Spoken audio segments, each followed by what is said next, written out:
Tai pradėkime 40-uosius Lamrim Čanmo skaitymus. Sangye chotang tsoki chonam la changcho parto takni kyapso chitaki jinso ki peisanam gi drola penchir sangye druparsho. Sangye chotang tsoki chonam la changcho parto takni kyapso chitaki jinso ki peisanam gi drola penchir sangye droparsho. Sangye chotang tsoki chonam la changcho parto takni kyapso chitaki jinso ki peisanam gi drola penchir sangye droparsho. Taip, tai mes praeitą savaitę pradėjom kalbėti apie naują skyrelį, kuris yra apie budistinį prieglobstį.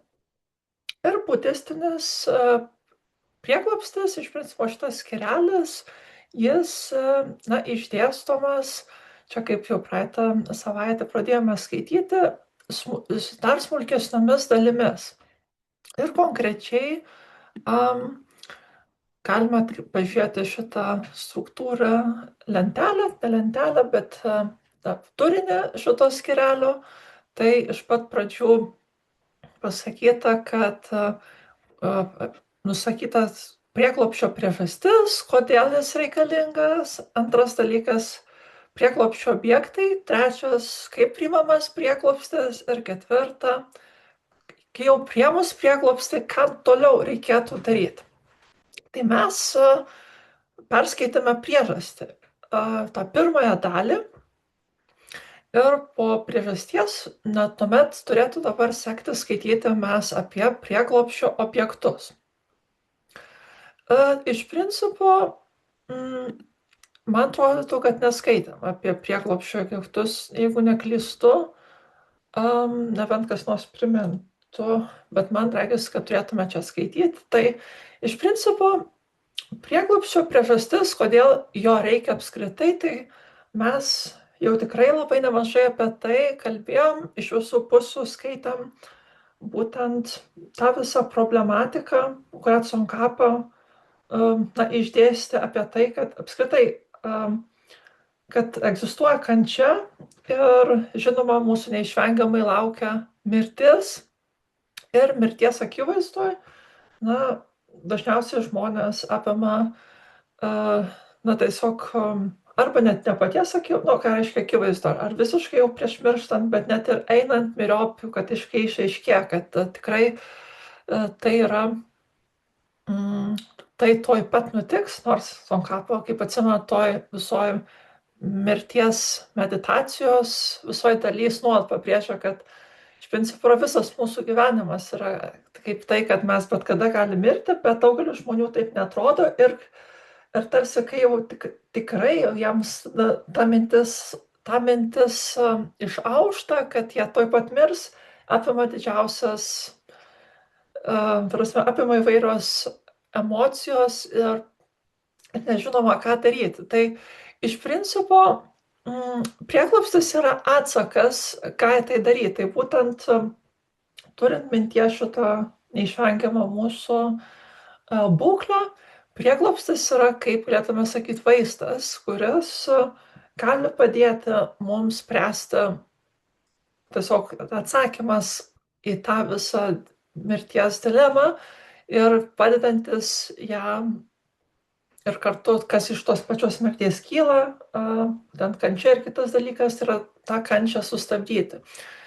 Ir tai išmės taip yra priežastis ir tam, kad būtų galima prieglobstį priimti, toliau yra svarbu suvokti, žinoma, aiškiai suvokti, kodėl mes imamės prieglobsčio apskritai, arba galėtume sakyti, kodėl būtent šito prieglobsčio, nes yra dar įvairūs kiti prieglobsčiai, kaip jau kalbėjom ir anksčiau, kad štai ir krikščionybė siūlo savo prieglobstį ir islamas prieglobstį, lygiai taip pat kalbant apie apie tiesiog tai, kas mūsų laukia po mirties ir panašiai.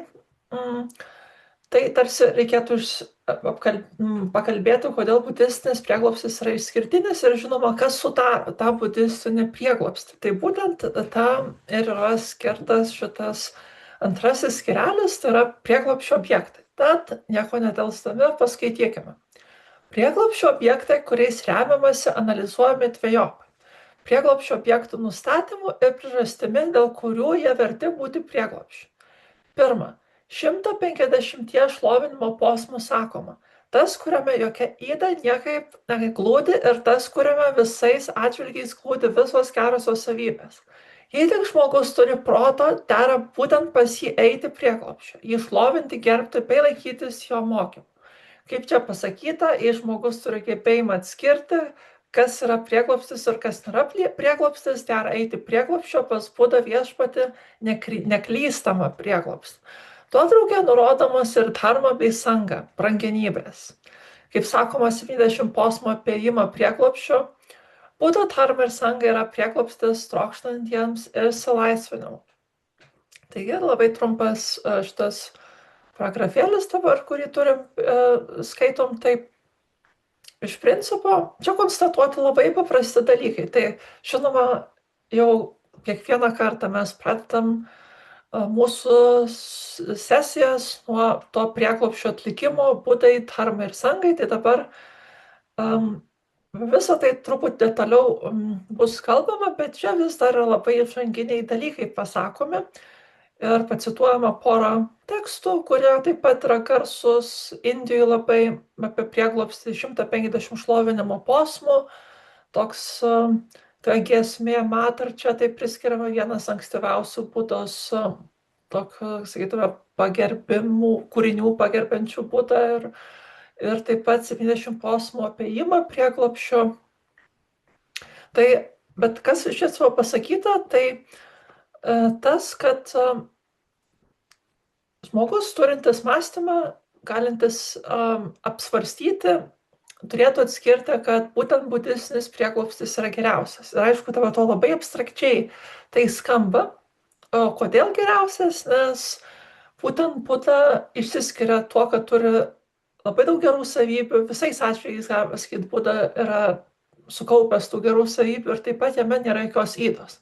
Dabar palaukit, galėtume atsakyti, palaukit. Tai aukštai ir lygiai taip pat atrodytų ir krikščioniškas dievas, ir Alachas, ir kas tik tai taip nesiskelbia, kad būtent, kad turi taip pat tas gerasias savybės ir neturi jokių blogų savybių. Tai čia kol kas tik tai įžanga ir dar neskubėkim. Visą tai bus truputį detaliau išplėtota. Bet pats principas yra tai, kad Tsongkhapa mus paruošia, kad budistinėme kontekste mes galime iš būtent liudijimų tekstinių ir taip pat išmąstant, mes galime prieiti išvados, kad būtent budistinis prieglobstis yra geresnis, jeigu mes remiamės būtent protu. Tad čia kol kas tiek pasakyta ir kol kas ir neverta eiti, ko gero, kažką pridėjinėti, nes mes netrukus detaliau pasiskaitysim, kuria prasme, bet visgi pagalvojau, gal ir dabar jau sakiau, kad detaliau paskaitysim, bet ir iš čia jau viena įdomybė jau taip pat plaukia, kad tas prieglobstis yra taip pat trejopas budistinė prasme, tai žinoma, kad yra Budos mokymas ir sanga, tai yra Budos praktikuotojų bendruomenė. Taip pat yra prieglobsčio vietos. Ir žinoma, galėtume sakyti, krikščionybei taip yra prieglobsčias, pavyzdžiui, trejybė irgi yra trejopa, bet tai vis tiek tas pats dievas. Tuo tarpu labai subtiliai iš budistinės pusės tarsi tas prieglobstis yra išskiriamas, kad Buda būdamas taip tobulumo šaltinis tam tikras, viso mokymo šaltinis, bet jis nėra vienintelis prieglobstis. Ir būtent kiti du prieglobsčiai paremia jį. Ir čia yra svarbus, atrodo, aspektas, kad iš esmės mes ir pasitikrinam, kad Budos autoritetą taip pat jo mokymų, kad Budos mokymas jis išduoda, vienas iš dalykų, kas išduoda Budos tobulumą, yra jo mokymas. Ir tas mokymas, jis žinoma yra užfiksuotas ir perduodamas vairių budistinių tradicijų ir taip pat tekstuose ir kartu Budos praktikuotojų sangos. Taigi yra tam tikri saugikliai uždėti papildomi, kurie padaro, kad tai nėra tik tai taip, kad mes aklai pasitikim visiškai, net ir kol kas šitame paragrafe, kiek matom, labai mažai pasakyta, bet ir čia jau yra tam tikros užuomazgos, kurios tą parodo tas prieglobsčio išskirtinumą, kad mes remiamės ne tik aklai, bet ir dėl to, kad yra praktikuotojai ir taip pat yra tas mokymas ir kiekvienas iš tų elementų yra susijęs su kitu. Tai kaip atsimenam, mes apie mokymą galim sužinoti iš praktikuotojų, iš tų, kurie atsiduoda visam gyvenimui tam, pilnai visą širdimi, tai iš sangos. Ir iš mokymo galim sužinoti apie Budą. Bet kartu tuo pat metu, reiškia, bendruomenė irgi kartais gali nuklysti nuo mokymo, tad pats mokymas, šiek tiek nepriklausantis nuo bendruomenės, jis turi paremti bendruomenę. Ir lygiai taip pat Budos pavyzdys, Buda, jeigu mokymas blogai suprantamas, irgi gali būti tarsi šaltinis atrama. Tai tie trys elementai ir svarbu tai atsiminti, kad visi trys yra svarbus, nors, žinoma, kertinis grindžiantysis visgi yra Buda ir būtent Tsongkhapa daugiausia apie Budą ir kalbės, apie savybės, jeigu neklystu, nors taip, kalbės ir apie kitus, bet dabar didžiausias dėmesys bus skiriamas Budai. Na, aišku, galėtume sakyti, kad kažkiek ir kitose religijose kažko panašaus galima matyti, bet visgi tas streipinis struktūravimas jis toks specifiškesnis. Gal budizme, pavyzdžiui, galėtume sakyti, kad štai katalikų bažnyčiai skirtinai turi tokį dalyką, kad jie sakys, taip, reikia turėti tikėjimą Dievu, kuris yra suteikiamas, jo yra kaip dorybė dieviška, bet tuo pat metu mes turim kliautis tradiciją. O tradicija yra katalikų bažnyčia. Būtent ir jeigu mes kažko nesuprantam, mes galime turėti tą prieglobstį bažnyčioj. Nors bažnyčia nėra Dievas, bet ji taip pat saugo tarsi slėpinius Dievo tam tikrus, tai yra kažkas panašaus kaip čia dharma ir sanga, kad tokie saugikliai, jeigu tarsi mes neprieinam tiesiogiai prie Budos, tai bent jie gali padėti. Tai vat kažkokios analogijos gal ir kitose religijose galėtų būti. Tai kol kas turim šitokį paragrafą prieš mus ir štai tiek pasakyta. Ar turėtumėt kažkokių įžanginių minčių, galbūt, ko norėtumėt pasidalinti prieš judant tolyn?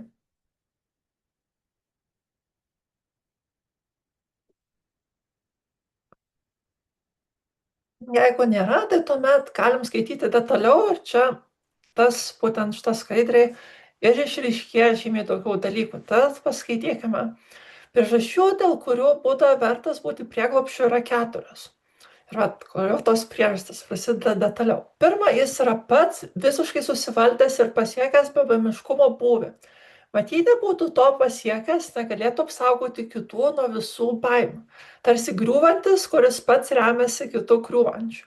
Antra, jis visais atžvilgiais išmano būdus, kaip ugdyti tuos, kuriuos reikia ugdyti. Jei šito nebūtų, net ir priėmus jį kaip prieglobstį, tikslas nebūtų pasiektas.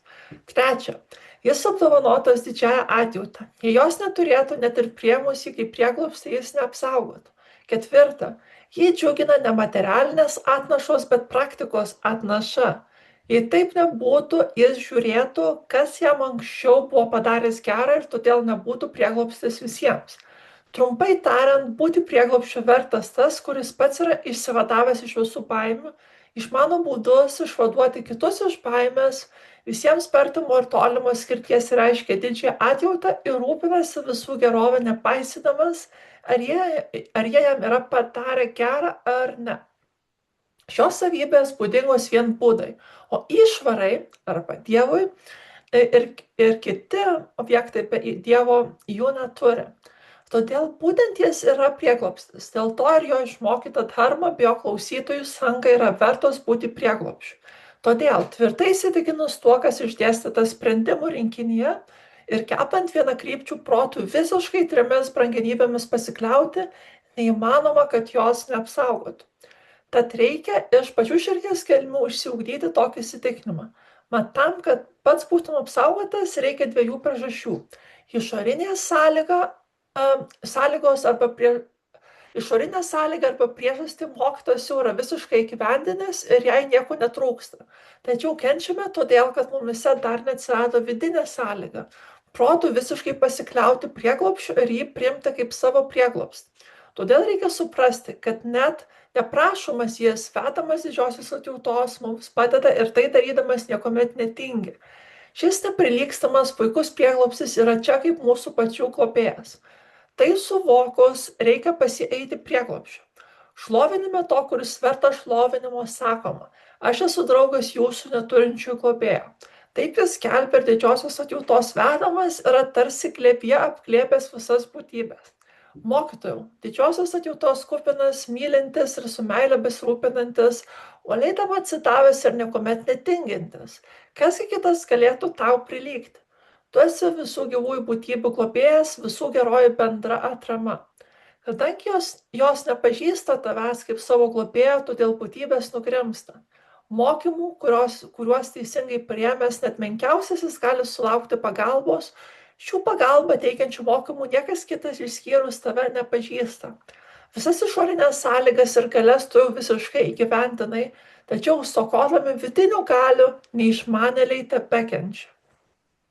Taip, tai labai toks sotrus paragrafas, šitas daug kas pasakyta, pamėginkime šiek tiek pasiaiškinti. Tai pirmiausiai, tos 4 priežastys man labai patinka, kad jos čia išvardintos ir galim vienas pro kitą praeiti jas, nors kai kurios gal ir savaime aiškios, nežinau, mano komentaras būtinai kažką papildomai išskleis. Tai pirma priežastis yra tas, kad būtent kuo išsiskiria budos, tai kad jos nugalėjusios, pasiekusios buvimiškumo būvį, kas reiškia, jos yra įveikusios kančią, yra sugebėjusios, galima sakyti, tą baimę mirties, nuo kurios ir pradėjau iš esmės, tą nepasitenkinimą, baimę, nežinojimą, kas bus, kad jos savo sąmonės sraute sugebėjo tą pralaužti.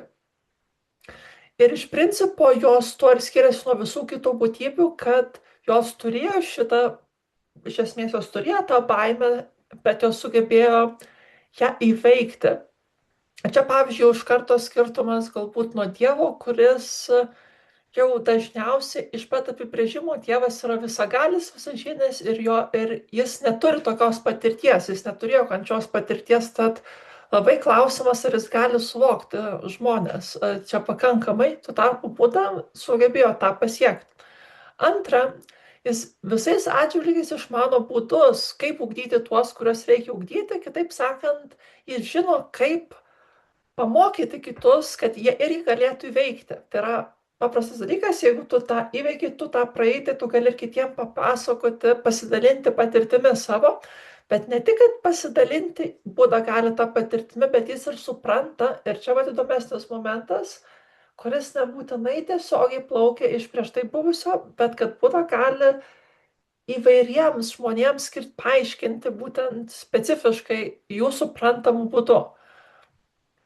Ir tai galbūt, šitą vėliau galbūt pakalbėsim, bet yra antra priežastis, bet bendrai tai plaukia iš tai, kad jis tiesiog patyrė, turi tą patirtį įveikimo, kančios ir baimės. Trečia, jis apdovanotas didžia atjauta. Ir iš principo tai reiškia, kad jeigu net ir jis būtų įveikęs visą kančią, baimę, net ir žinotų, kaip pamokyti, jeigu jis nebūtų motyvuojamas būtent meilė kitiems, tai taip pat jis negalėtų būti prieglobstis, kadangi iš esmės jis būtų savanaudis ir mes negalėtume kreiptis į pagalbos, tačiau Buda atjautą turi. Ir ketvirta, kas yra įdomiai čia išskirta, kad jis tą atjautą visiems teikia visiškai nemotyvuotai pagal jų nuopelnus. Kitaip sakant, jis nebus papirktas. Čia ne korupcinė sistema kažkokia tai neveikia Budos atžvilgiu, tai kad jeigu tu jam daugiau atnašausi materialinių gerybių kažkokių, nereiškia, kad jis tau būtent geriau kažką padarys.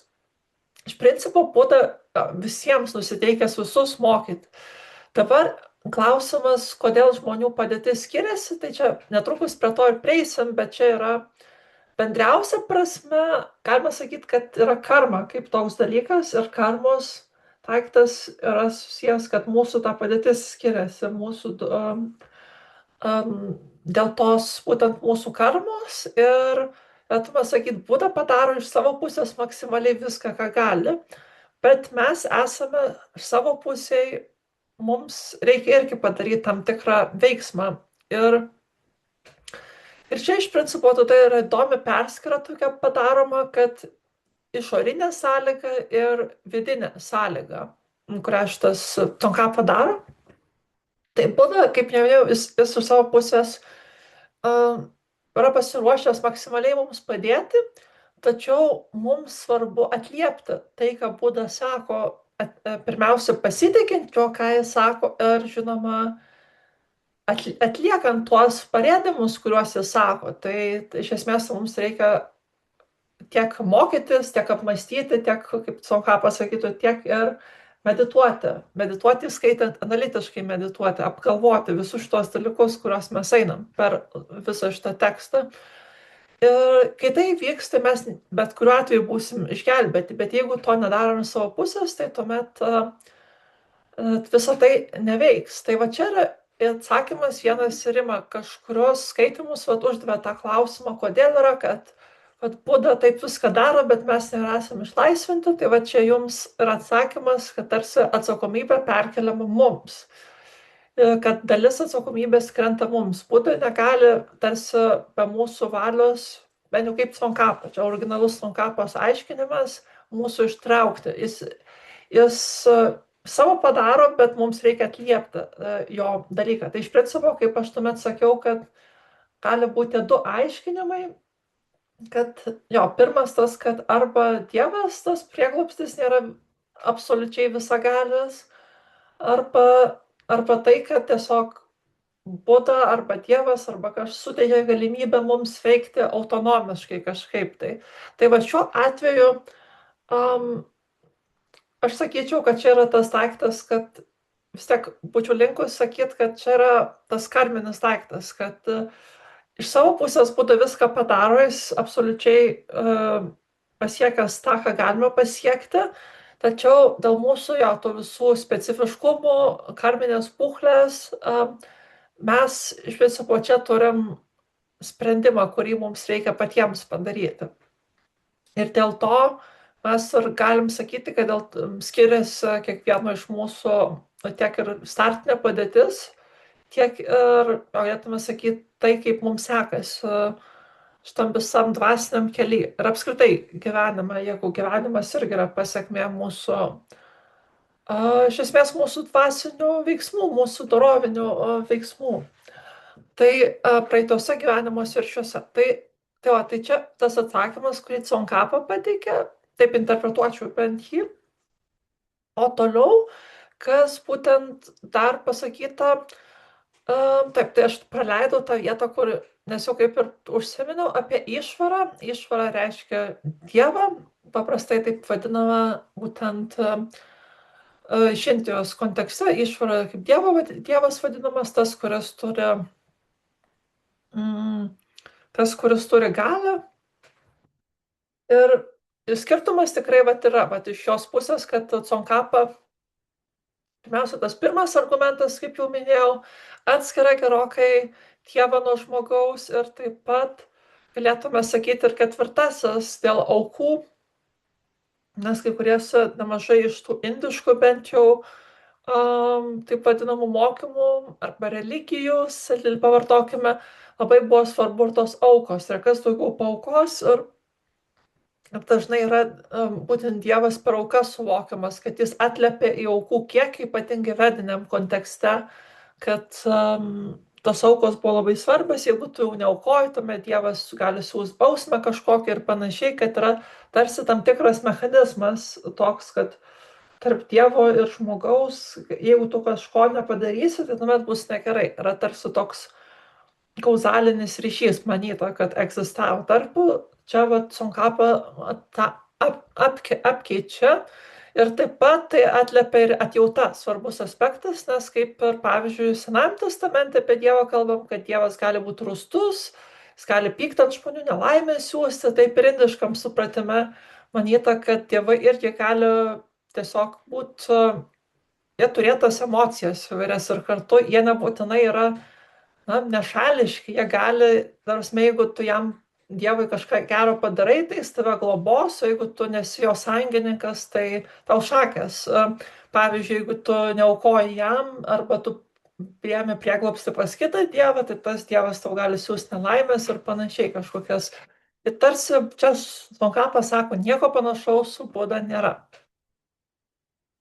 Tai trumpai taip sureaguočiau iš šituos argumentus pateikiamus ir galiausiai, kas dar pasakyta, kažko ypatingo gal taip pat nepamatyčiau, galbūt yra vėl pacituojamas tie pašlovinimo tekstai, kuriuose skelbiamas būtent tas Budos ypatingumas, kad dėka tų visų 4 priežasčių jis yra iš principo taip labai jausmingai, kai kur net nusakoma, apglėbęs visas būtybės, tiek atjautos, kad ir bešališkumo, besirūpinantis jomis ir panašiai. Tačiau visos bėdos kyla dėl to, kad būtybės yra gyvosios mes, nesugebame atliepti į jo tą meilės, taip pavadinkime, šauksmą.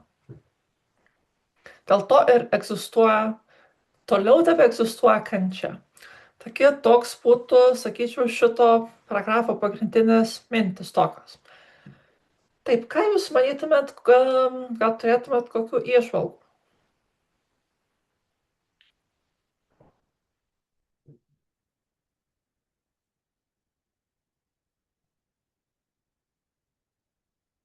Ar viskas aišku, daugiau mažiau?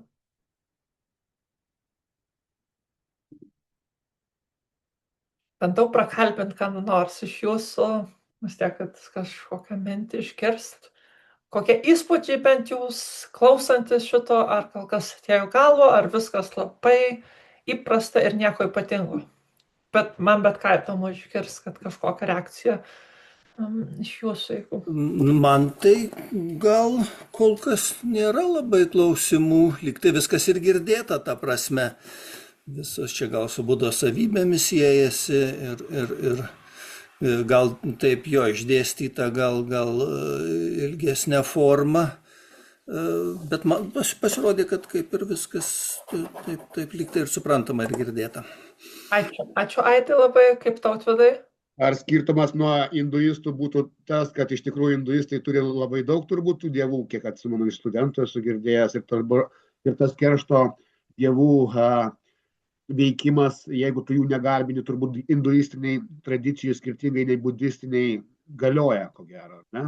Taip, yra bent jau pasakojimuose, tai tikrai, jie labai panašus į graikų dievus, būtent kur irgi pavydus, kerštaujantis ir taip toliau, bent jau pasakojimuose, mitologinėse tose istorijose, o aišku, labiau filosofinėse tokiuose apmąstymų, refleksijose, tai žinoma, jie padaromi tokie užgludinami šitie netobulumai ir jie tokie bešališkesni padaromi, bet vis tiek, jie, sakyčiau, panašesni tuos graikų dievus. Tai netrodo labai patikimas šaltinis dėl to prieglobsčio.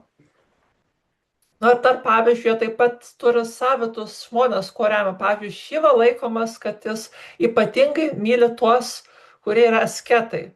Ir, pavyzdžiui, asketai atsiskyrėliai, kurie, ir čia būtent Šiva yra jų dievas specifiškai, o tai jis, pavyzdžiui, mažiau bus dievas tų, kurie gyvena savo šeiminį gyvenimą. Ir, tai kaip sakant, tarsi yra labiau, pavyzdžiui, šeiminio gyvenimo kažkoks dievas, kurį kreiptumsi, tai galbūt būtų koks nors Višnu formos, kokios nors, gal koks nors Ganeša, Tai, kaip sakyt, truputį skirtingas, turi skirtingus, socialinės grupės turi savo mėgstamus prieglobsčius. Ir dabar man tada labai iš to kyla klausimas, kitas įdomus, sakyčiau, tai budizmo išpažinėjai tiek Šyva, tiek ten koks Indra ir kiti dievai, jie nieko nereiškia apskritai. Ne? Aš sakyčiau, nėra taip, kad nieko nereiškia. Čia Tautvydai gerai pasakei, budistiniam kontekste tėvai, jie įtraukiami tą pačią schemą, kur kalbėjom, kad yra įsikūnijimai, įskaitant yra dievai, žmonės, toliau tos alkanos dvasios, kur skaitėm, gyvūnai, pragaro būtybės, tai tie dievai yra visi Indra, Šyva, tokie įtraukiami tą dievų kategoriją. Tai čia labai svarbus yra tas patikslinimas, iš tikrųjų, man asmeniškai. Taip, jie Jie vis dėlto galioja, jie veikia ir budizmo sąmonėje. Taip? Būtent, jie įtraukiami, bet jie paprastai, kaip jie traktuojami, jie netraktuojami, kad jie yra pakankami prieglobsčio šaltinis, kadangi jie nėra tobuli. Ir jie patys galiausiai mirs. Ir jie toliau, ta prasme, tas jų pastovumas yra sąlyginis.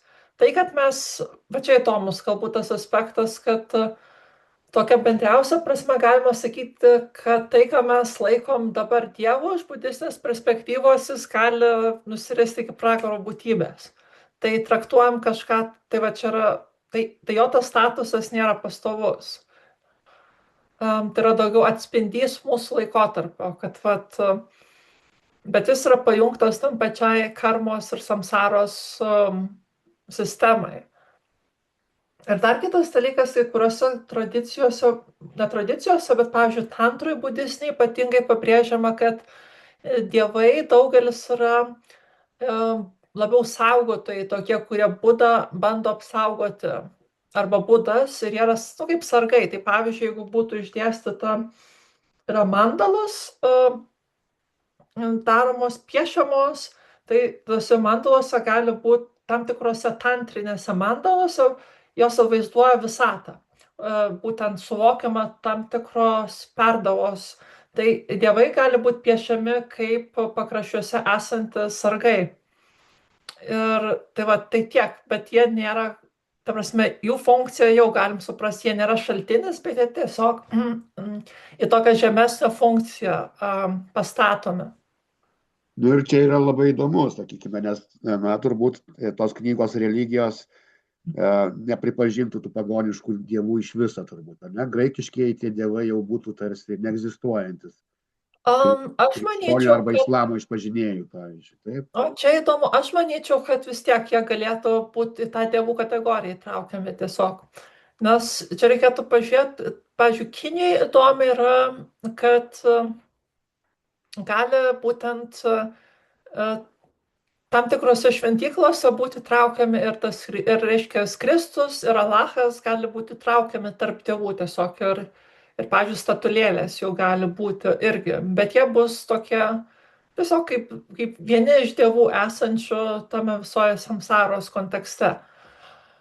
Bet kadangi ta perskyra kiniškų šventyklų tokia problemiška, kad ne visada aišku, yra tiesiog kažkokios tai šventyklos, kurios yra kaip sinkretiškos, kad ten viskas jungiama ir jos nebūtinai atspindi ten budizmo mokymą arba tiesiog sakoma tradicinio Kinijos tikėjimo atspindys tam tikras. Tai ką žmonės tiki, tai būtent tam tikroje vietoje egzistuoja kažkokia šventykla ir ten jie gali pastatyti, iš tiesų šiek tiek primena bent jau kaip apie romėnus buvo kalbama Romos imperijos antroji pusė, kad romėnai irgi vis labiau garbino daug dievų ir jie nebeturėjo įsitikinimo, kad yra kažkoks dievas būtent teisingiausias ir romėnų šventyklose galėtai pamatyti ir Kristaus skulptūras šalia ten Jupiterio ir panašiai, ir ten ir Mitras stovėdavo ir panašiai, tie populiarūs dievai, kurie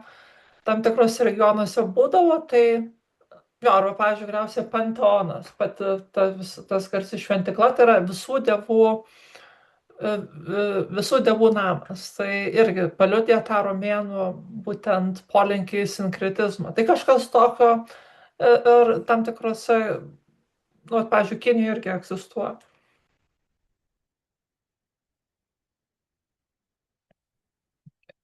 Taip, tai tikriausiai, kad daugiau mažiau aptariam, o Rima, ar jums viskas maždaug neturit kažkokių klausimų? Klausimų. Nu, kažkaip kyla tokių neiškumų dėl katalikybės. Kažkaip, na, katalikų dievas yra laikomas visagalio, ane? Taip. Visagalio. Nu, bet kažkaip nesuprantu, kaip tos avarijos vyksta. Nu, pavyzdžiui, tikintis žmogus ir vyksta avarijos. Sako, kunigai sako, Dievas jums nelinki blogo, nenori, bet vat avarijos tokios vyksta ir kažkaip, nu, nežinau. Man Nu, atrodo, kad čia kažkas. Rima būtų tas pats atsakymas iš čia, vat, pagal Sonkapą, kad ta maždaug, taip sakyčiau, kad Dievas iš savo, nu, aš jau bandau pritaikyti, kad Sonkapas sako apie savo tradiciją, bet krikščionybei, kad sakytų, kad Dievas iš savo pusės myli, tačiau galbūt iš mūsų pusės kažkas buvo ne taip. Galėtų būti, kad gal mes netliepiam Dievo meilės ar kažkas tokio. Bet čia grynai va šituo tekstu. Čia aš dabar aišku nieko nenoriu implikuoti, kad kažkas tai kažko nepadarė, nes tai yra absurdas, bet bent jau čia taip šitam tekste sako, bando paaiškinti tuo, kad vis tiek Dievas vis tiek yra tobulas, ne Dievas, bet Buda yra tobulas šiuo atveju ir čia ta visa atsakomybė pereina į tuos žmones, nežinau. Bet kažkaip pagal katalikybę Dievas nebaudžia kažkaip, bet, nu, tokie dalykai vyksta. Man taip, pavyzdžiui, labai labai keista, nežinau. Nu taip, aš sakyčiau, kad galėtų būti tiesiog, kad nu, yra tas daiktas Dievas nebaudžia, bet jis galėtų palikti, kad vis tiek yra tokia tikimybė kaip atsitiktinumas.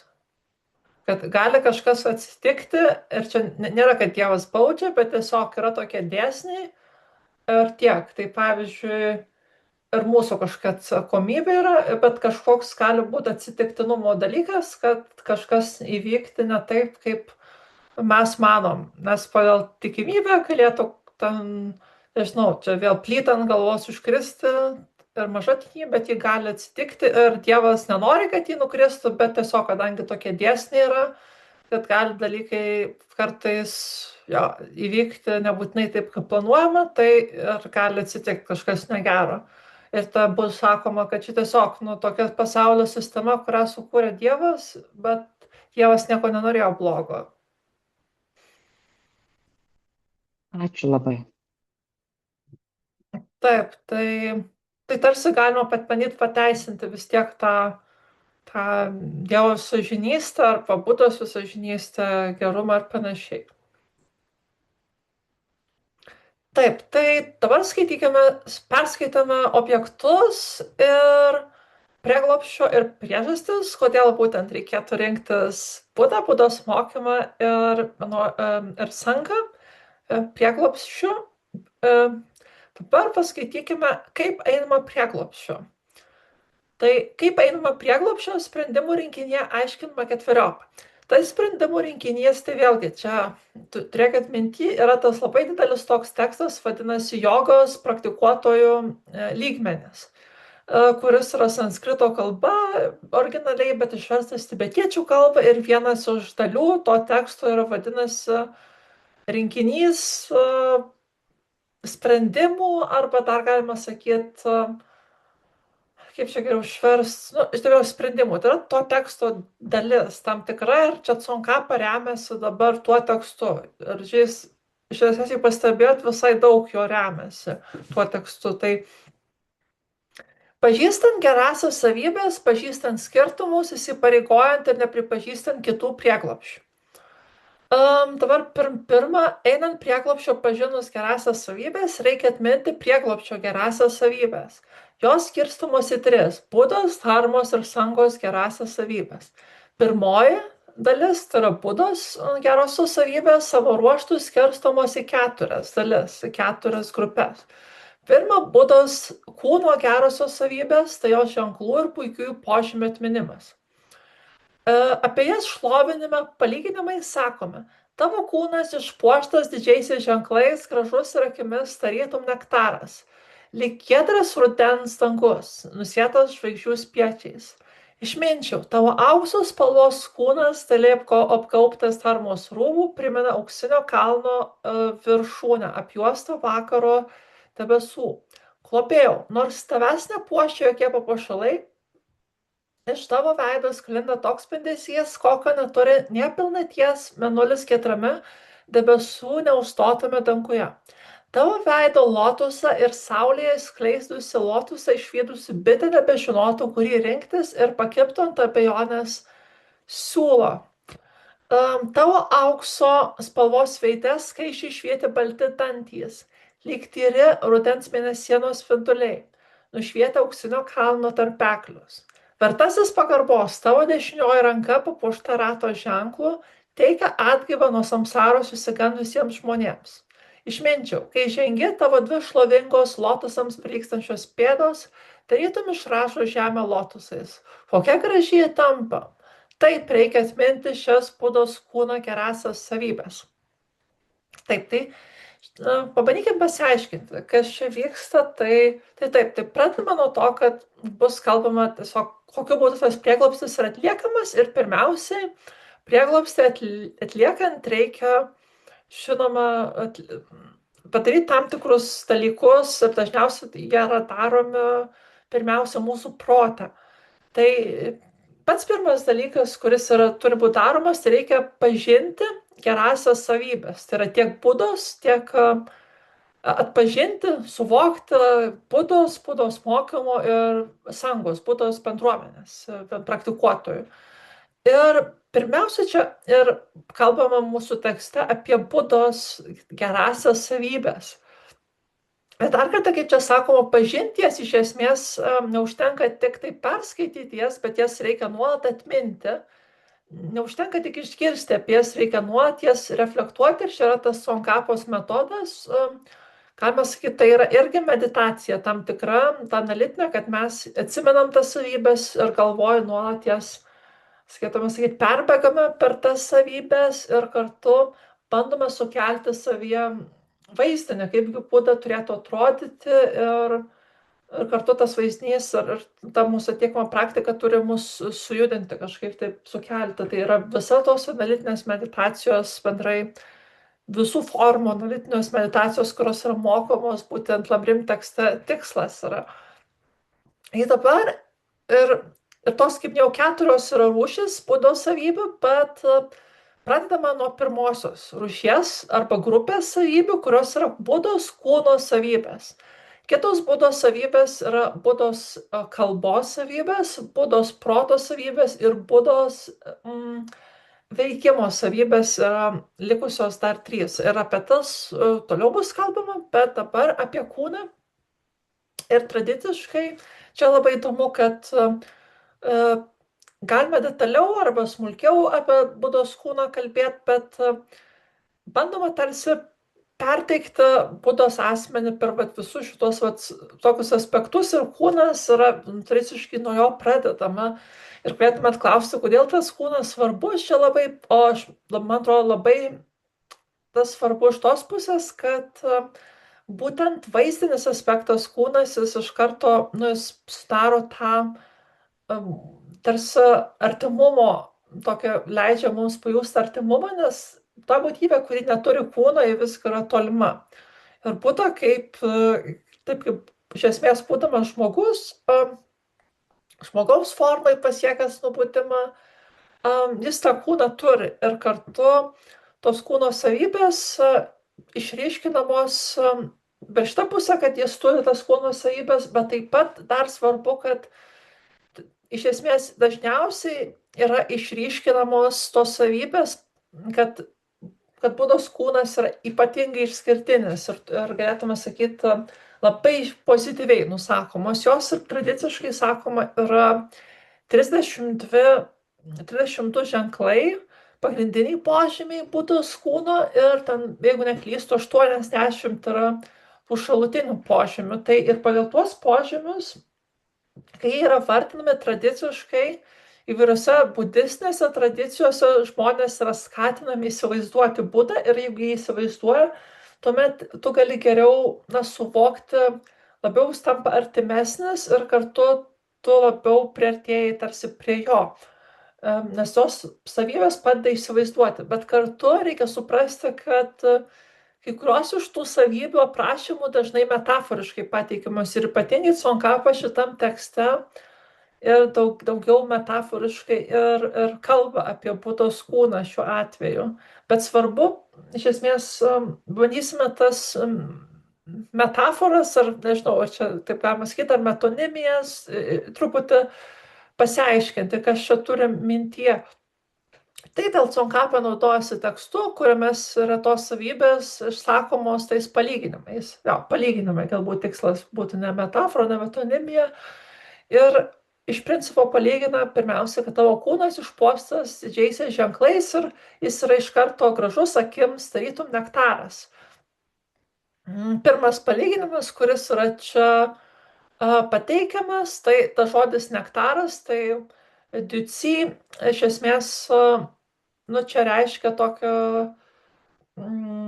tradiciškai tai, jo, tai tas žodis turi tokia ilga visiškai perdava iš Indijos einant, kad tas diuci nektaras buvo laikomas kaip toks visiškai, tama sakyt, pamiršau net lietuviškai, kaip mes verčiam, toks, galėtume sakyti, išskirtinis rituale aukojamas pats išskirtiniausias gėrimas, pats brangiausias gėrimas, kuris buvo visiškai unikalus ir ypatingai vediniuose ritualuose jis buvo naudojamas ir Indijoje, kai tu pasakai, kad kažkas yra kaip nektaras, tai iš karto tai šitas žodis turi tą tokį mitologinį labai stiprų poveikį, tai yra kaip kažkoks tai iš karto prabangos ir tokio išskirtinumo ženklas. Ir dažnai siejasi indų mitologijai, kad jis suteikia nemirtingumą. Būtent tas nektaras. Tai iš principo tas palyginimas, jo, kad Buda yra gražus ir akims yra kaip, galėtum sakyti, jis yra kaip nektaras, yra kažkas tai išskirtinio ir atnešančio nemirtingumą, ir tuomet palyginimas yra lyg giedras rudens dangus nusėtas žvaigždžių spiečiais. Labai įdomus palyginimas ir čia irgi yra indiškas, grinai indiškas palyginimas, nes paprastai tas giedras rudens dangus nurodo į tokią, reiškia, Indijoje yra musonai, toks sezonas, kai yra labai lyja stipriai ir būna apsiniaukę. Tai jis dažniausiai Indijoje tęsiasi nuo maždaug birželio mėnesio iki rugsėjo. Ir būtent nuo rugsėjo rudens musonų sezonas baigėsi ir tuomet dangus tampa visiškai giedras. Ir galit ir čia iš karto metafora jau žaidžia tam tikrą, kad Budos yra kūnas lyg tas giedras dangus, o tas griaudintis dangus, apsiniaukęs yra tarsi čia nuoroda į nežinojimą, į tą mūsų trikdžius proto ir galėtume sakyti, kad Buda yra kaip tas, kuris tyras, neturintis to jokių trikdžių ir šviečia žvaigždžių spiečius ir šviečia gerosios savybės, Budos spindi ir panašiai jos nėra užgožtos debesų ir audros. Tai pirmiausia, nuo tokio palyginimo pradedame, tuomet tavo aukso spalvos kūnas, tai apgaubtas tarmo rūbus, primena auksinio kalno viršūnę apjuostą vakaro debesų. Tai iš principo, vėlgi, čia daugiau į tą nuorodą būtent Budos kartu tokio ir paprastumo, bet kartu yra, nes paprastumas tame, kad jis yra apgaubtas tarmos rūbų, kad Buda yra pats savaime tarsi tobulas, jis yra auksinis ir tarmos rūbas yra tik tai, ką jis kartu turi ant savęs, tai yra jo mokymas ir kartu aukso kalno viršūnė.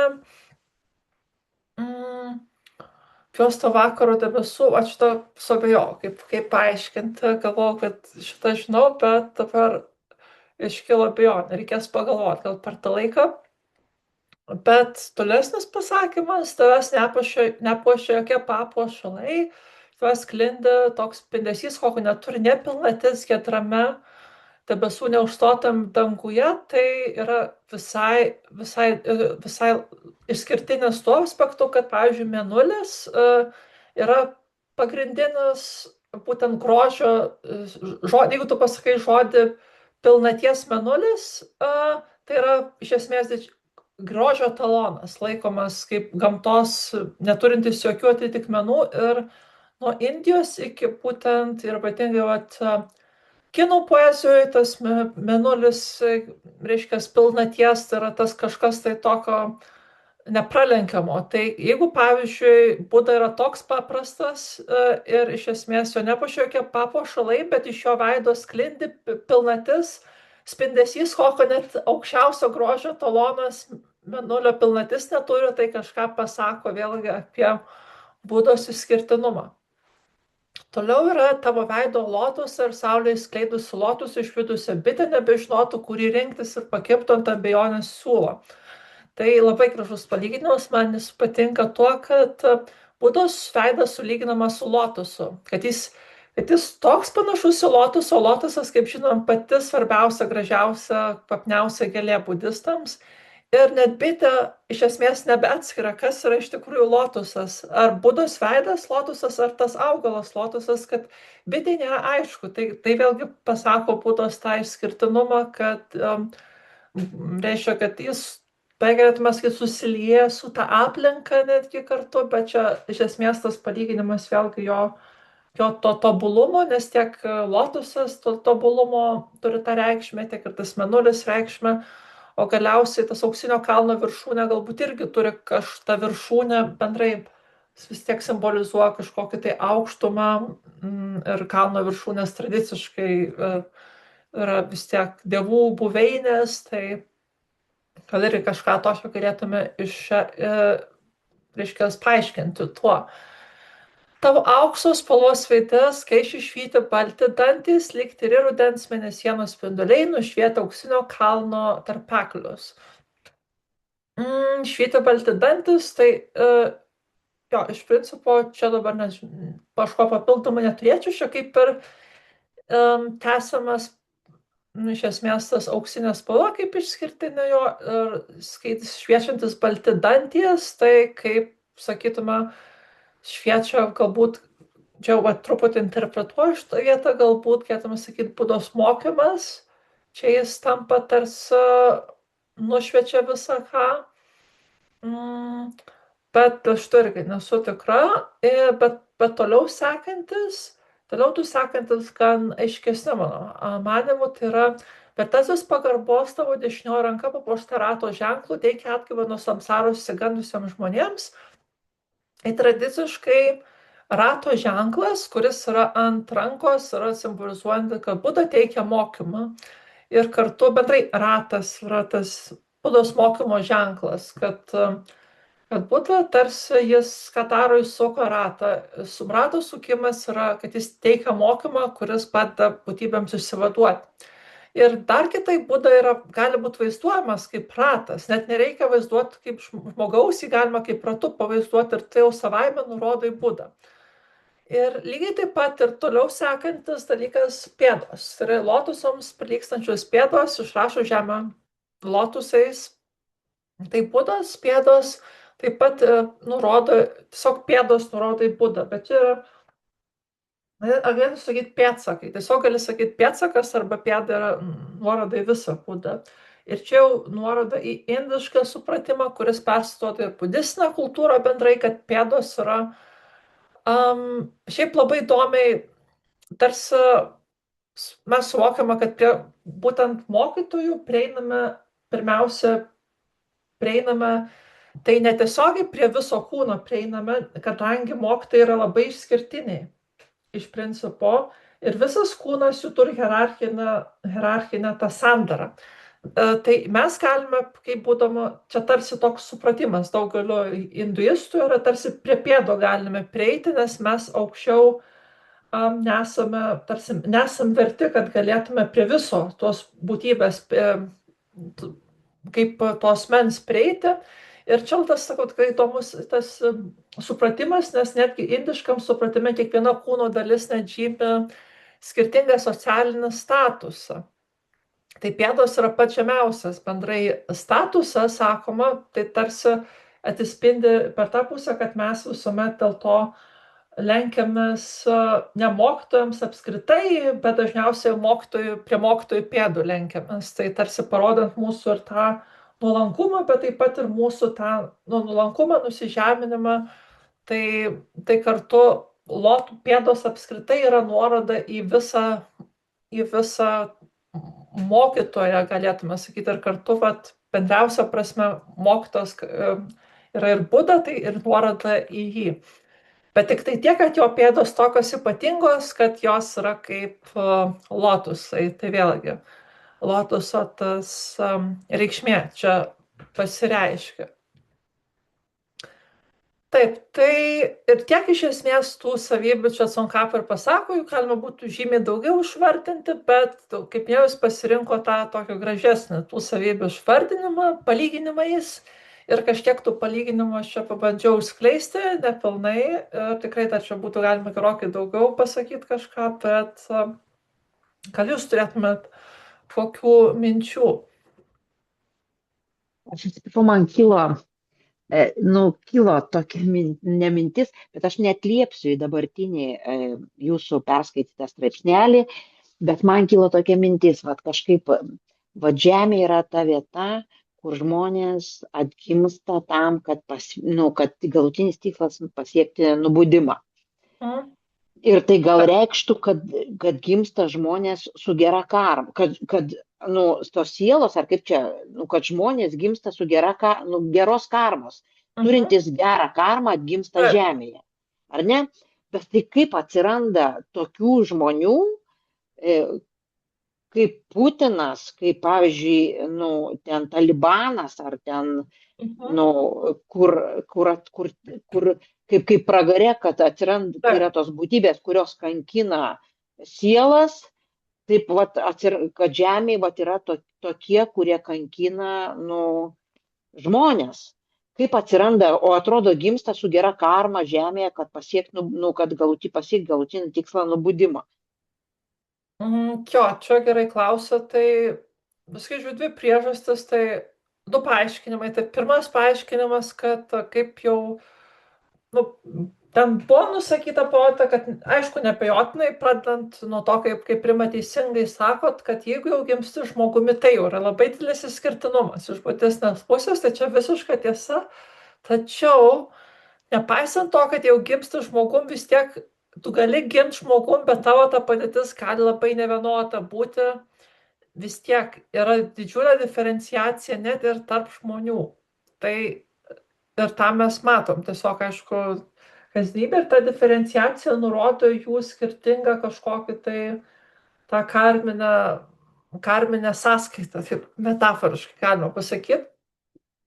Tai dabar, tai čia tas vienas paaiškinimas, tai tarsi, galų gale gali būti, kad žmonės gali gimti, taip, ten net ir buvo pasakyta, pavyzdžiui, kai kalbam apie ten tas laisvės ir palankės sąlygas, kad, pavyzdžiui, laisvė taip pat gimti neturint klaidingų įsitikinimų. Tu gali gimti žmogum, kas yra šiaip palanki sąlyga, bet tu gali turėti klaidingus įsitikinimus ir tų klaidingų įsitikinimų tu jos negali pralaužti ir tau yra žymiai sunkiau vis tiek kažką daryti.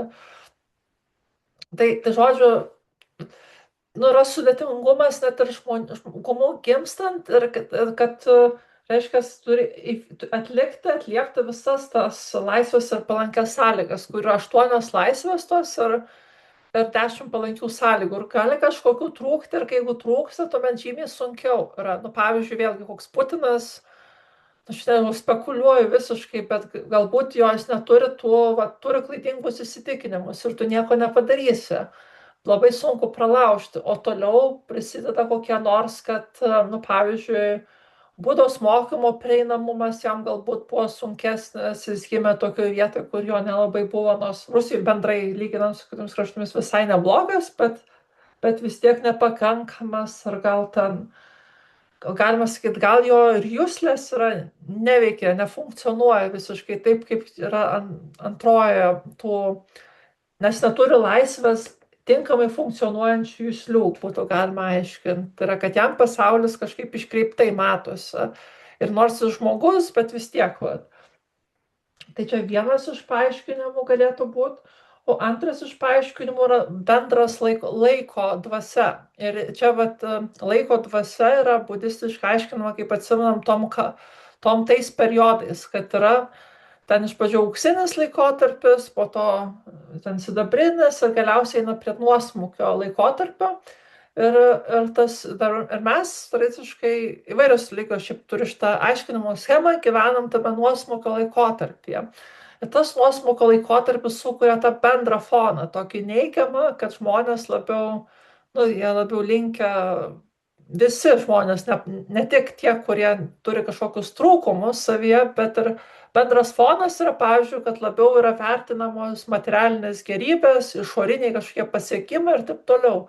Ir galėtume sakyti taip, žiūrėkim, čia toks, tai labai laisvai čia aš interpretuoju, bet sakytume, kad štai kapitalistinis pasaulis, nepaisant, ne tik kapitalistinis, bet visokios sistemos veikia dažnai taip, kad daugiau tie turtingieji gauna privalumų kažkokių, o daugelis žmonių vis tiek, nepaisant technologinio progreso, vis tiek pasilieka dalinai paraštėse. Ir tai iš esmės tas ir kas vertinama mūsų visuomenė, tai taip, vertinami tie visokie ženkliukai, pasiekimai, taip toliau, o ne, pavyzdžiui, ten koks nors dorybingumas. Gali dorybingumas būti vertinamas, bet jis turi būti kažkaip įvilktas į sėkmės formulę kažkokią instagraminę ar taip toliau. Tai, ką aš noriu tiesiog to pasakyti, kad budistai galėtų aiškinti, kad čia mūsų laikų tam tikra dvasia, jinai sukuria iškreiptas tokias sąlygas, kuriuose yra gerai būtent terpti tokiem individam, kurie, atsirasti tokiem individam, pavyzdžiui, kaip tiem diktatoriam, kurie iš tikrųjų kelia kančią ir labiau atrodo reprezentuojant žemę į jamą, o iš esmės, o ne Budą. Tai mirties labiau dievą. Tai kažkas tokio, aš taip gal aiškinčiau. Labai ačiū. Aš tai gal norėčiau pridurti, kad reikia turėti omeny, kad pagal budizmo požiūrį, kur tu begimtum, reikia turėti omeny, tu gimsti samsaroje, kančios pasaulyje. Ar tai būtų rojus, dangaus atgimimas danguose, ar atgimimas pragare, ar atgimimas žmogum žemėje, tu gimsti samsaroje, tai yra kančios pasaulyje. Dėl to vyksta, trumpai tariant, visi šitie dalykai. Atgimimas žmogum labai privilegijuotas be abejo, tu gali pasiekti nušvitimą, bet tai nereiškia, kad tau belieka atgimus, jau tu viskas automatiškai pasieksi nušvitimą ir tave lydės tik tai nebus blogybių kažkokiu, tik palankios aplinkybės. Ir absoliuti dauguma žmonių gimusių, gimstančių dabar ar ateityje, jie nieko nedaro, kad pasiektų tą nušvitimą. Tai vad galima sakyti, mes dėl to čia sėdim ir skaitom Lamrimą, taip sakant, ir esame privilegijuoti, mes darome. Sąmoningai, nesąmoningai, iš įdomumo, ar mokslinių paskatų, ar iš budistinių, ar iš kančios paskatų, bet mes nagrinėjame ir tokiu būdu tas nušvitimo siekis pasireiškia. O čia samsara, čia kančia ir negali būti čia jokių vien malonumų ar pasiekimų. Jo, kaip kam karma, viskas yra karma, kaip kam, kokia atsinešė tas tokia ir pagal tai ir jam ir atsitinka, taip sakant. O apie Budos savybės, tai mane gal šiek tiek trikdo visada ta indiška, ar ne, tradicija, kur ten aprašoma viskas ten taip smulkmeniškai ir pėdos, ir veidas, ir bitė, ir visa kita. Mane tai trikdydavo kažkaip, aš susimaišau su tais dalykais. Pamenu visada, man taip labiau kažkaip patinka tas teravados tradicijos, kur 9 Budos savybės, 6 sangos, 6 damos, 8 sangos savybės. Tai kažkaip tai labai aiškiai, ir tai reikia dar tam pasiaiškinti, kas yra kas. Bet tas glaustumas, bet čia tik tai taip mano tokia. Ačiū labai.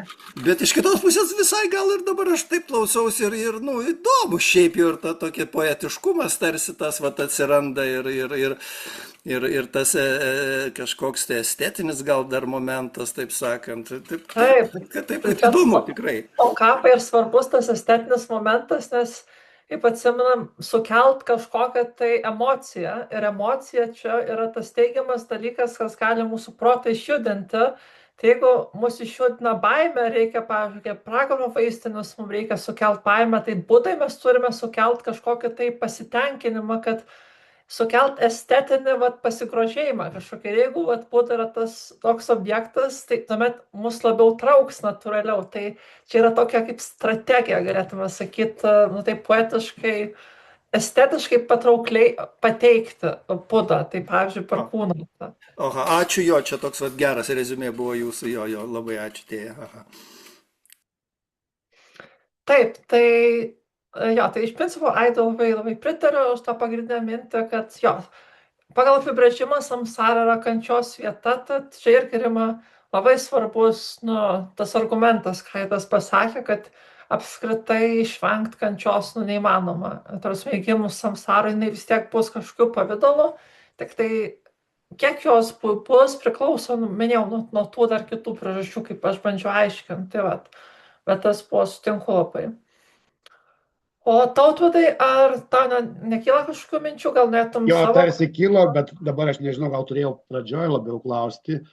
Nu, man buvo toksai klausimėlis, mes jeigu ten turime, sakykime, tose knygos religijose, ar tai būtų judaizmas, ar islamas, ar krikščionybė, mes turime tą tokius, sakykime, dalykus kaip regėjimo, tam tikras nušvitimas ar haliucinacinė būklė, ar išgyvenimas ypatingos būsenos, kaip pavyzdžiui, ten, sakykime, Senajam testamente randame, kaip Elijas prieš mirtį ten pamato angelą ugniniu vežimu ir jį ten pasiima tiesiog kaip gyvą nuo žemės.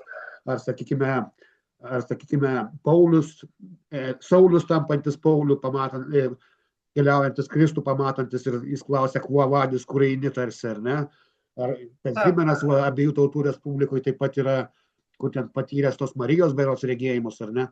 Tai mano klausimas būtų, ar mes turime kažką panašaus ir toj budistiniai tradicijai, kaip tarsi matau iš Sankapos teksto, kad yra irgi mėginimas kalbėti apie Budos kūno savybės taip toliau. Ar tai yra kažkas panašaus į tą vadinamį regėjimo ypatingo išsakymas tekstu, kaip pati galvoja, ar čia kažkoks bendras yra tam tikras vardiklis su šitom knygos religijom, ar tai vis dėlto yra kažkokios kitokios prigimties dalykai, gal ir nelengva atsakyti, nes, nu, kad pati budizmo religija tarsi ateistinė skaitosi, tai kitokia visiškai negu tos knygos religijos. Ne? Ačiū tau, aš kaip supratau tavo klausimų esmė, bent jau pirmoje dalyje klausimo, po to antroji truputį kitus aspektus išryškina, yra apie tuos regėjimus ir ar vaizdinius kažkokius Taip, ar tai būdinga budistų iš viso? Taip, budistų praktikams tų ir kitų religijų. Tai, nes iš tikrųjų, pavyzdžiui, pranašu Muhamedui, štai arkangelas ir Gabrielius apsireiškia ir per jį sužino apie Alachą, tai yra jo žinia, tai irgi apreiškimas kažkoks. Tai taip, tai ir tarsi tai svarbu. Ir tai žinoma, kad taip, iš karto atsakau, kad kas jau kas, bet tikrai labai daug yra, aišku, nuo tradicijos, galime priklauso, vienur tų daugiau tų vaizdinių pasakoma apie apsireiškimus, kitur šiek tiek mažiau, bet apskritai jų budizme tikrai yra.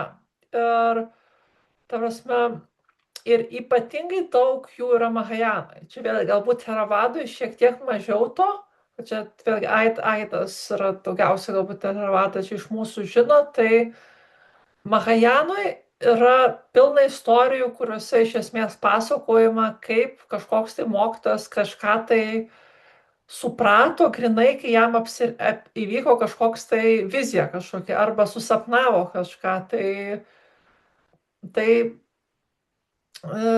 pavyzdžiui, galima sakyti, kad, pavyzdžiui, toks Mahajanos, tokie du broliai buvo Vasubhantu ir Asanga. Mahajano Jogačaros, Mahajanos budizme yra Jogačaros tradicija, jogos praktikuotojų tradicija. Tai tos tradicijos vieni iš kūrėjų buvo du broliai Vasubhantu ir Asanga. Ir Asanga sakoma, kad jis iš esmės suprato jam atėjo tam tikras specifinis supratimas apie Mahajaną, tuomet, kai jam buvo serija vaizdinių, apsireiškimų tokių atėjo, ir tuos apsireiškimus jam atsiuntė iš principo ne kas kitas kaip ateities Buda Maitrėja.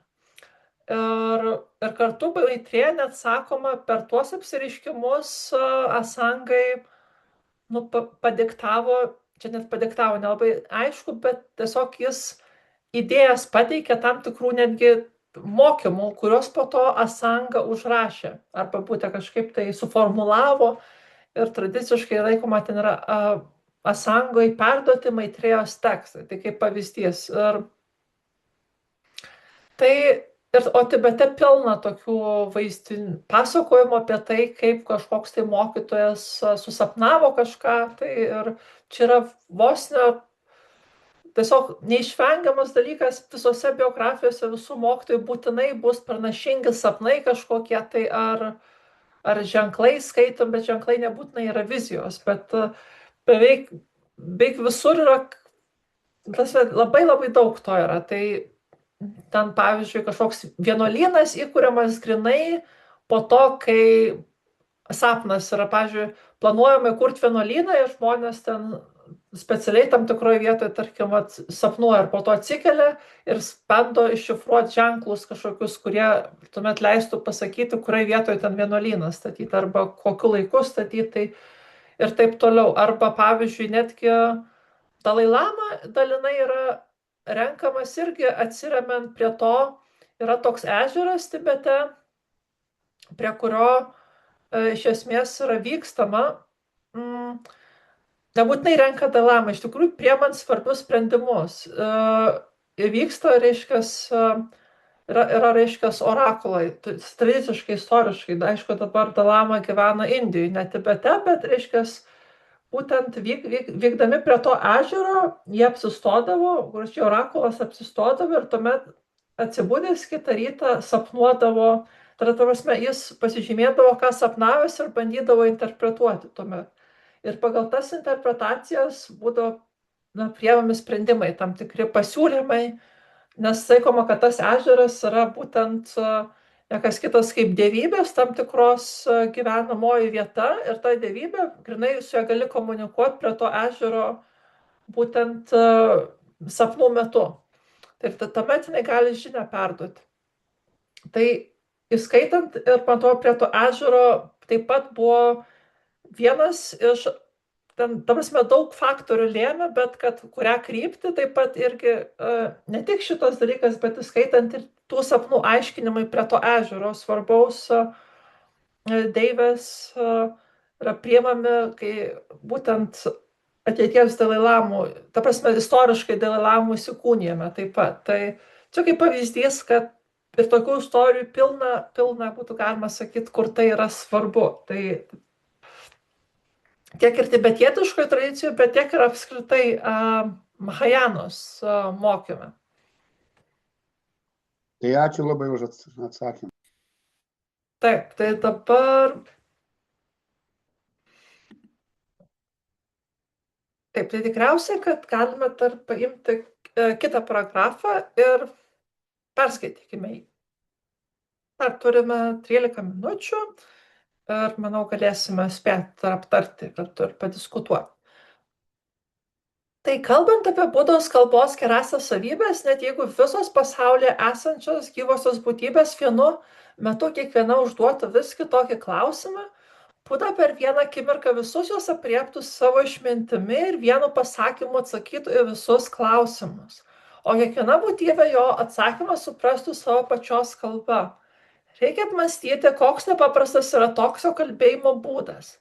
Tiesos sakytojo skyriuje sakoma, jei visos būtybės daugybė skirtingų žodžių vienu metu pateiktų savo klausimus, jis per vieną akimirką juos visus suvoktų ir vieno kalbos skambesiu kiekvienai atsakytų. Todėl žinokite, pasaulyje vedlys skelbia skambiu Brahmos balsu ir suka dharmos ratą, padarantį galą dievų ir žmonių kančioms. Taip pat 150 šlovinimo posmų sakom, tavo veidą regėti nepaprastai gražu, o klausytis tavo kalbos dar maloniau. Jis sklinda tarytum iš mėnulio lašantis nektaras. Tavo kalba lyg lietaus debesis, nusodinantis geismo dulkes, neapykantos gyvatei išvėja tarytum garuda. Ji tarytum saulė vis iš naujo išsklaido nežinojimo miglą, o puikybės kalnas sutriuškina tarytum vadžrą. Regėdama dalyko esmę, ji neklaidina, būdama be klaidų ji yra tiesi, deramai sudėta, yra lengvai suprantama. Tavo kalba iš tiesų puikiai pasakyta. Vos išsakyta, tavo kalba patraukia klausytojų protus, o vėliau ją apmašiusi sklaido geismą ir neišmanymą. Ji teikia atgaivą vargstantiems, tampa prieglobsčiu nerūpestingiesiems, pasimėgaujantiems laimės, užatina atsižadėjimą. Todėl tavo kalba dera kiekvienam. Ji džiugina išmintinguosius, ugdo vidutiniųjų protą, žemiausiųjų miglą išsklaido. Ši kalba yra vaistas visoms būtybėms. Taip reikia atminti Budos kalbos gerąsias savybės. Tai aptariam iš eilės pačių Budos kūno gerąsias savybės, o dabar perėmame prie Budos kalbos. Po to bus Budos proto ir Budos veikimų. Tai spėsim šiandien tuomet Budos kalbos tas savybės aptarti. Tai iš principo pradžioj tai toks, galėtume sakyti, toks didžiulis dalykas visai pasakomas, kad Budos kalba atliepia, galima sakyti, visų gyvų būtybių užduotą klausimus. Ir kaip suprasti visą šitą, galėtume sakyti, pasakymą, ir čia Tsongkhapa remiasi vėl kitų tekstų, kur tai yra pasakoma, tai iš principo aš manau, kad čia išreiškiama idėja Mahajanos, vėlgi budizmo bendroji, kad Budos mokymas įvairiuose tekstuose kalba savitai kiekvienai būtybei atskirai. Tai yra, kas noriu pasakyti, kad Buda moko ir, pavyzdžiui, sugeba pamokymą pasakyti kiekvienai auditorijai truputį skirtingai ir pritaikyti mokymą prie tos auditorijos supratimo lygio. Ir čia yra tas specifinis Mahajanos mokymas, vadinamas sumanijos mokymo priemonės. Ir dėl to Budos mokymas tuo ir išsiskiria. Ir čia sakoma, kad yra tie Mahajanos tekstai, kur štai kalbama, kad Buda vieniems žmonėms vienai paaiškino, kitiems žmonėms truputį kitai paaiškino pagal jų būtent tą supratimo lygį.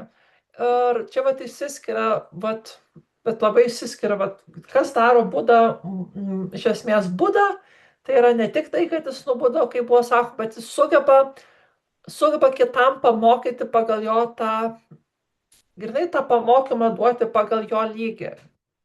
Ir kartu, ir taip pat turim ir tos Mahajanos tekstus, kur tas taip pat labai pabrėžiama dažnai, kad yra skirtingų netgi lygių mokymai, kad tiems, kuriem reikia ten tokių detalesnių kažkokių paaiškinimų, tai bus tie paaiškinimai, kam reikia paprastesnė kalba, bus irgi paaiškinimai, kam reikia poetiškai, bus poetiškai paaiškinta, kitaip sakant, prisiderinama tikrai prie kiekvieno. Tai aš drįsčiau sakyti, kad tai turime su šituo, bet taip pat ir su to, kad Buda pažįsta, kas yra svarbu. Jis žino dalykus, kurie yra svarbus. Tai o svarbus dalykai iš principo, iš budistinės perspektyvos yra tie, kurie leidžia kančią sumažinti. Tai Buda jis žino atsakymus į juos, nes jis praėjo tai ir jis gali net paaiškinti apie tai.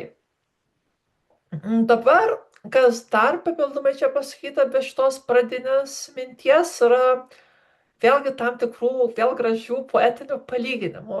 Ir tai yra pasakyta pasaulyje, vedlys, tai yra Budas skelbia skambiu Brahmos balsu ir suka dharmos ratą. Tai skambiu Brahmos balsu yra palyginimas iš karto iš Indijos ateinantis, tai Brahmos balsas laikomas pats mieliausiai, saldžiausiai skambantis balsas, o Brahma yra aukščiausias dievas, tarsi toks šiaip visai neturintis aiškių apibrėžiamų savybių, tai jį po to užgožia kiti dievai, tradiciškai, tiek Višnu avatarai, tiek Šiva, tiek dar kiti ten vaikai tų dievų, Brahma užgožia, bet Brahma paprastai laikomas, tas epitetas Brahmos balsas, toks būtent indų poetikoje labai naudojamas, tai čia Tsongkhapa pasitelkia jį vėlgi.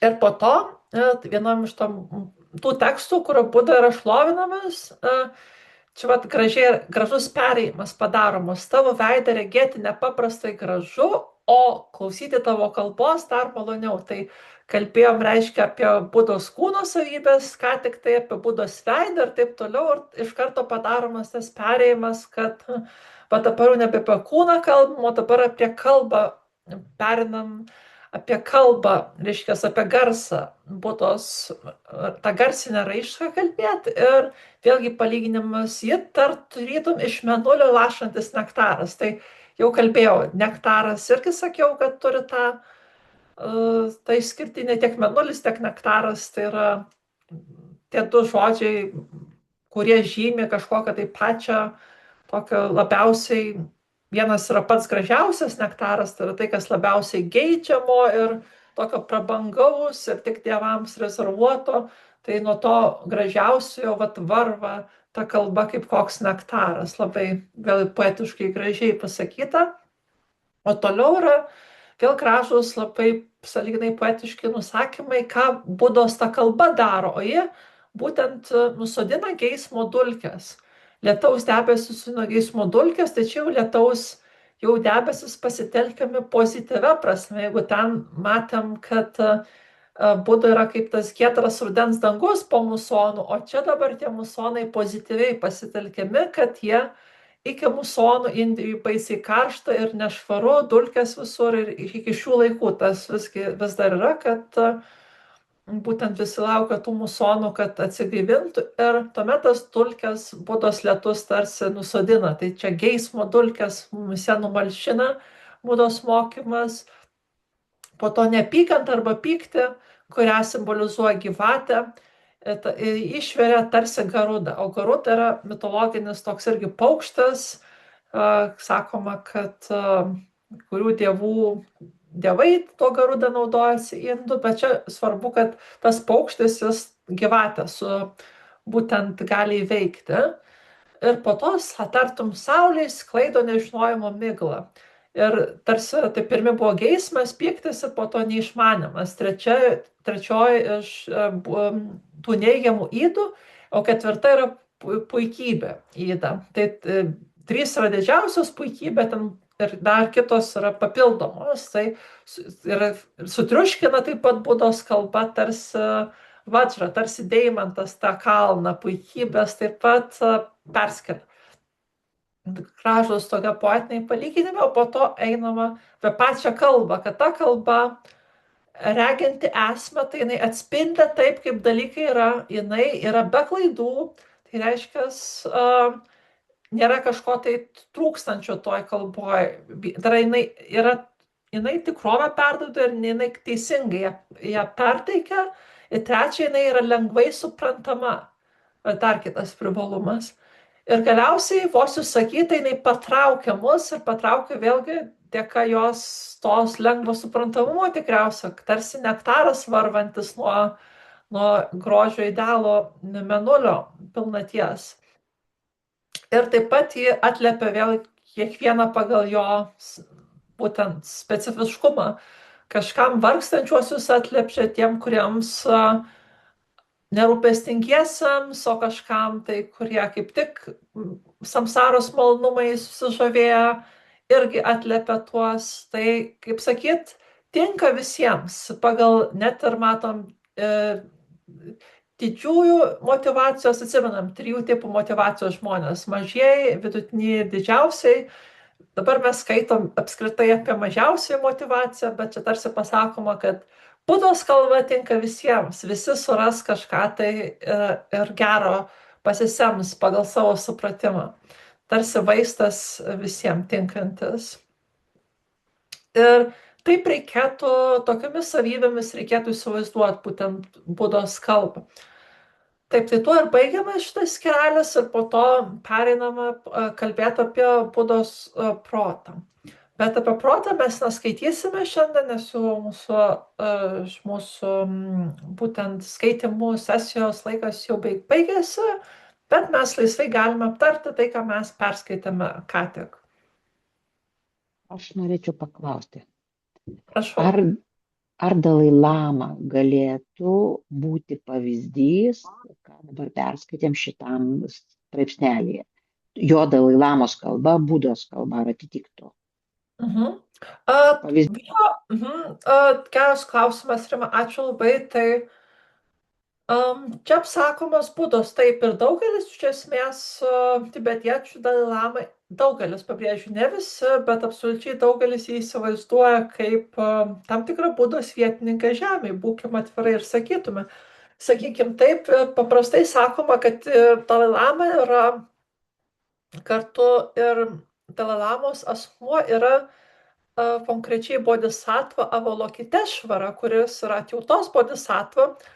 Tai nėra pats Buda, jeigu taip techniškai žiūrint, bet paprastų žmonių akyse tai neabejotinai, kad jis matomas būtent tokiu pavidalu. O toliau, ką galim pasakyti, kad Buda, žinoma, veikia per bodhisattvas, tad ir per tą patį Avalokiteshvarą. Tad bendriausia tokia prasme galėtume būtent išsakyti, kad taip, kad beveik Buda. Bet dabar, kalbant apie specifiškumą Dalai Lamos kalbos, tai, man atrodo, visai taikliai pasakyta, Rima, kad Dalai Lamos kalba iš tikrųjų, jinai atspindi to Mahajanos mokymo visus šitos niuansus, kurie čia pasakyti didžiąją dalimi. Aš negaliu pasakyti, kad būtinai visus, bet didžiąją dalimi taip. Tai Dalai Lama iš tikrųjų tikrai moka kalbėti labai įvairiais registrais. Ir neabejotinai, jeigu kas klausė Dalai Lamos, būtent kaip jis kalba, jo pamokslų, tikrai gali, kuo daugiau klausai, tuo supranti, kad jis labai labai daug žino, bet jis kartais gali taip pasakyti paprastai dalykus, kad atrodytų, kad kiekvienas čia gali suprasti, bet lygiai taip pat jis gali nepaprastai sudėtingai tą patį dalyką pasakyti, būtent kažkam, kam to prireiks.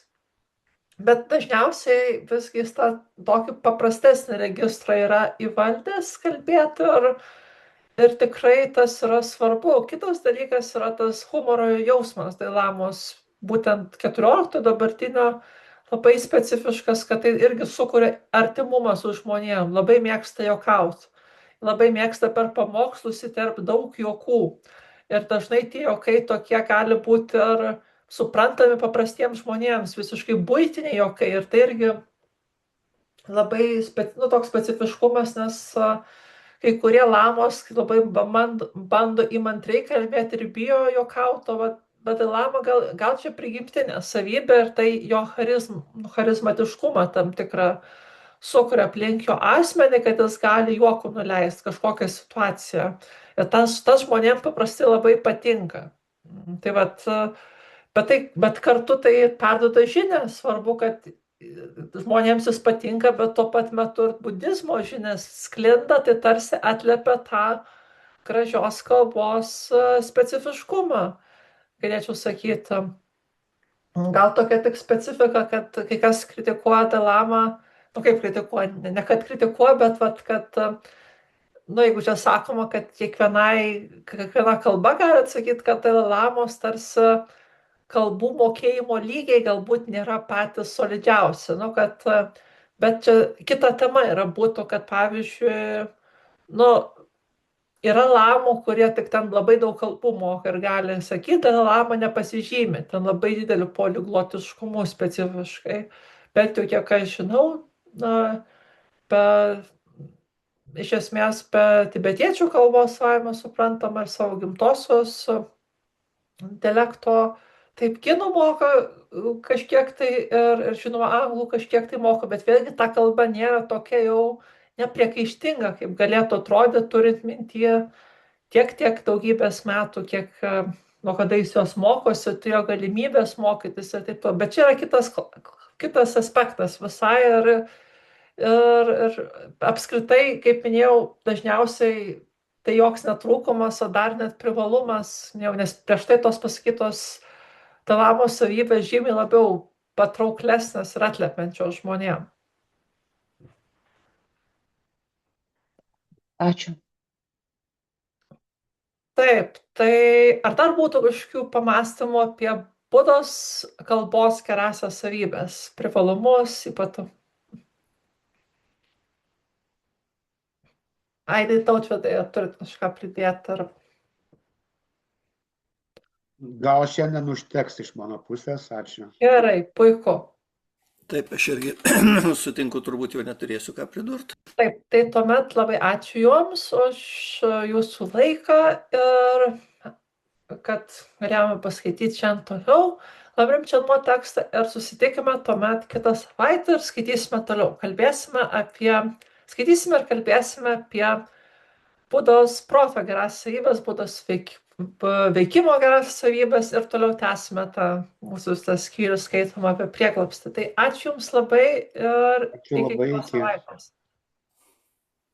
Iki. Ačiū, viso gero.